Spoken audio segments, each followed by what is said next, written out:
छत्रपती संभाजीनगरमध्ये काल मतदानाच्या वेळेला विलास बुमरे यांच्या मुलाच्या बोटाला शाई लावणं हे 3 कर्मचाऱ्यांना चांगलंच भोवलंय। पैठणच्या पाचोड मतदार केंद्रावरच्या 3 कर्मचाऱ्यांना निलंबित करण्यात आलंय। काल एबीपी माझानं या संदर्भामध्ये बातमी दिलेली होती। कर्मचाऱ्यांवरती बेजबाबदारपणा आणि हलगर्जीपणा झाल्याचा ठपका ठेवत ही कारवाई झाली आहे।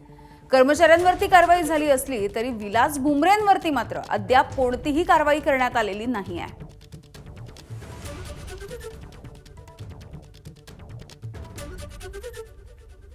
आणि या संदर्भात बोलूयात, आमचे प्रतिनिधी कृष्णा केंडे आपल्या सोबत आहेत। कृष्णा, खरं तर छत्रपती संभाजीनगर आणि अकलूज अशा दोन्ही ठिकाणी अशा पद्धतीचा प्रकार घडलेला होता आणि असं कळतंय की तिथले जे संबंधित अधिकारी होते, कर्मचारी होते, त्यांच्यावरती ही कारवाई झाली आहे। मात्र ज्या विलास बुमरे यांनी ही कृती केली त्यांच्यावरती कधी कारवाई होणार?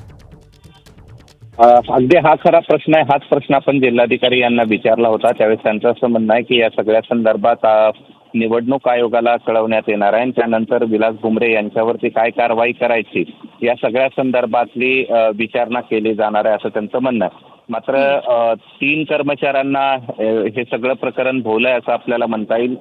शाई लावणाऱ्या ज्या संगीता केदार आहेत त्यांचं निलंबन करण्यात आलंय। केंद्र प्रमुख दिलीप नरवडे आहेत त्यांचं निलंबन केलं। त्यासोबतच रेणुका बोंबले या होमगार्ड आहेत त्यांच्यावर देखील निलंबनाची कारवाई करण्यात आलेली आहे।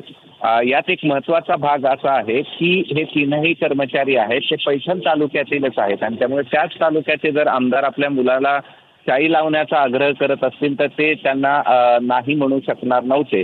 त्यामुळे आता या सगळ्या प्रकरणानंतर आमदार विलास बुमरे यांच्यावरती काय कारवाई केली जाणार हे पाहणं महत्त्वाचं आहे। मात्र 3 कर्मचारी या सगळ्या प्रकरणात निलंबित केल्याचं समोर आलेलं आहे। यामिनी, अगदी कृष्णा, धन्यवाद माहितीसाठी। एबीपी माझा, उघडा डोळे बघा नीट।